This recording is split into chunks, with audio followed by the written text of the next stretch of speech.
তো দেখো বন্ধুরা, আজকে আমি গিয়েছিলাম বাজারে। আর দেখো, বাজার থেকে গিয়ে অনেক অনেক সবজি নিয়ে এসেছি। আর দেখো, ধনে পাতা, তারপরে মানে তাজা তাজা ধনে পাতা, আমাদের এখানে বহু তাজা তাজা সবজি পাওয়া যায়।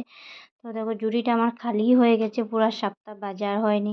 আর এক সপ্তাহে আমি বাজার করি যেহেতু, তো আমি সব সবজিগুলো দেখো গুছিয়ে রাখছিলাম। বাইরেই তোমাদেরকে দেখাচ্ছিলাম যে সবজিগুলো দেখো কি সুন্দর সুন্দর বড় বড় বেগুনি নিয়ে এসেছি। আর ভালো ভালো সবজি পাওয়া যায়, দেখলে মানে মনে হয় আরও নেবো আরও নেবো এরকম মনে হয়।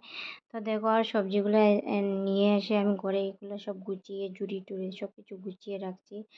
আর কি সুন্দর সুন্দর সবজিগুলো বন্ধুরা, তোমরা ভাবতেও পারবে না কি সুন্দর সুন্দর সবজি পাওয়া যায় ওখানে।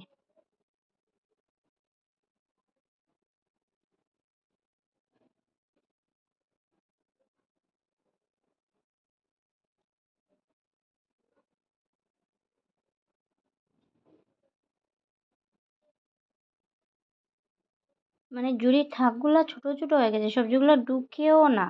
ওই যে কলিফ্লাওয়ারগুলো। আর দেখো, মরিচ দেখাচ্ছিলাম, কি সুন্দর সুন্দর মরিচ দেখো।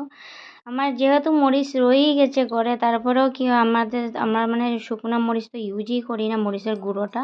তো আমরা এই কাঁচা মরিচ দিয়ে রান্না করি। আর এই কাঁচা মরিচ আমার সবসময় বেশি বেশি রাখতে হয়, কারণ তরকারিতে মানে একদম গ্যারান্টার মেরে দেবো। তো ওইটার জন্য দেখো, আমি মরিচ থাকতেও নিয়ে এসেছি। আবার এটাই বলছিলাম তোমাদেরকে যে দেখো, আমি মরিচ রেখেও মরিচ নিয়ে এসেছি আবার, কারণ বহুত মরিচই লাগে রোজ রোজ।